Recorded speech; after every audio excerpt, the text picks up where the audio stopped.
अमेरिकेने इराणचं लष्करी तळ असलेल्या खर्क आयलंडवर हल्ला केला। अमेरिकेचे अध्यक्ष डोनाल्ड ट्रम्प यांनी ही माहिती दिली। 15 दिवसांच्या युद्धातला सर्वात मोठा बॉम्ब वर्षाव असं त्यांनी वर्णन केलं। खर्कवरच्या तेल प्रकल्पांवर मात्र हल्ला केला नाही असं ट्रम्प यांनी स्पष्टीकरण दिलं। इराणकडून सुद्धा होर्मुझच्या सामुद्रधुनीमध्ये प्रत्युत्तर देण्याचा प्रयत्न करण्यात आला। पर्शियन आखातातल्या खर्कमधूनच इराणचा तेल व्यापार होतो।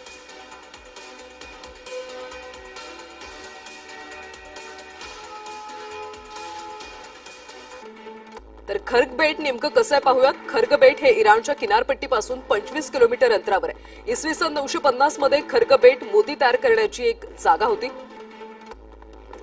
डच आणि फ्रेंचांच्या सागरी मोहिमांवेळी हे व्यापाराचे एक प्रमुख ठिकाण होतं।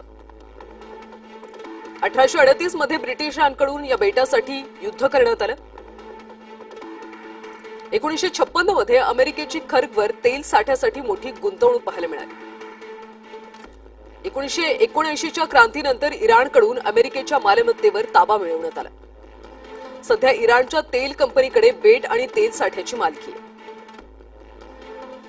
इराणचा 90% तेल साठा हा खर्क बेटावर आहे। खर्क बेटावरून वर्षाला 95 कोटी बॅरल कच्च्या तेलाची निर्यात होते। आणि याच मुद्द्यावर काही वेळापूर्वी माझ्या सहकाऱ्यांनी निवृत्त लष्करी अधिकारी सतीश ढगे यांच्याशी संवाद साधला होता। त्यांनी नेमकं काय म्हटलंय ऐकूयात।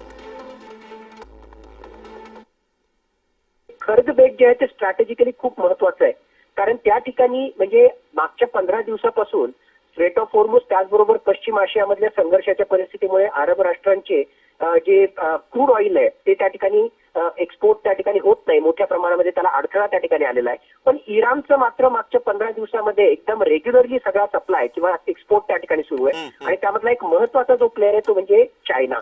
चायना हा शॅडो फ्लिटच्या माध्यमातून म्हणजे ब्लॅक मार्केटिंगच्या माध्यमातून याच खर्क बेटावरून मोठ्या प्रमाणामध्ये जे आहे तेल आयात त्या ठिकाणी करतोय। असे रिपोर्ट्स आहेत की साधारणतः 400 त्याच्या जहाजा याच खर्क बेटावरून जे आहेत तेल त्या ठिकाणी आयात करतात।